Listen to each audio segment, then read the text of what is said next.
পাকিস্তানের প্রধানমন্ত্রী শাহবাজ শরীফের সঙ্গে আলোচনায় রাজি হয়েছেন দেশটির প্রধান বিরোধী নেতা ও সাবেক প্রধানমন্ত্রী ইমরান খান। বৃহস্পতিবার এক প্রতিবেদনে এই তথ্য নিশ্চিত করেছে পাকিস্তানি সংবাদ মাধ্যম Jio news. Staff reporter Daniyal আহমেদের রিপোর্টে জানাচ্ছেন মিম আহমেদ। প্রতিবেদনে বলা হয়েছে, পাকিস্তানের রাজনীতিতে নাটকীয় মোড় দেখা দিয়েছে। পাকিস্তান তেহরিকি ইনসাফের প্রতিষ্ঠাতা এবং কারাবন্দী সাবেক প্রধানমন্ত্রী ইমরান খান প্রধানমন্ত্রী শাহবাজ শরীফের দেয়া আলোচনার প্রস্তাবে সম্মতি দিয়েছেন। সোমবার আদিয়ালা জেলে দলের বর্তমান চেয়ারম্যান ব্যারিস্টার গওহর আলী খান ইমরান খানের সঙ্গে সাক্ষাৎ করে সরকারের আলোচনার প্রস্তাব পৌঁছে দেন। ইমরান খান আলোচনার অনুমতি দিয়েছেন বলে বিশ্বস্ত বেশ কিছু সূত্র জানিয়েছে।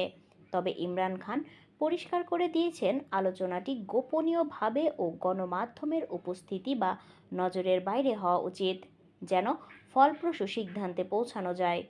পিটিআই বলছে, এইবার আলোচনা হবে বেশ কৌশলী ও নীরবভাবে। দলটির ঘনিষ্ঠ সূত্র জানায়, পিটিআই এখন সরকারকে আনুষ্ঠানিকভাবে আলোচনায় এগোনোর জন্য অনুরোধ জানাবে। তাদের অভিমত, অতীতের আলোচনার প্রয়াস গণমাধ্যমে অতিরিক্ত প্রচারের কারণে ব্যর্থ হয়েছে।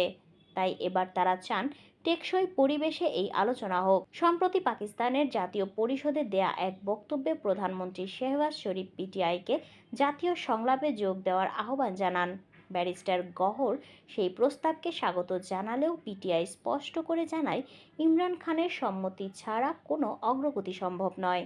পিটিআইয়ের সূত্র থেকে আরও জানা গেছে, ইমরান খান চাইছেন আলোচনায় সেনাবাহিনীর সমর্থন থাকুক। প্রক্রিয়াটি সহজ করার জন্য ইমরান প্রতিষ্ঠানের প্রতিনিধির সঙ্গেও দেখা করতে প্রস্তুত।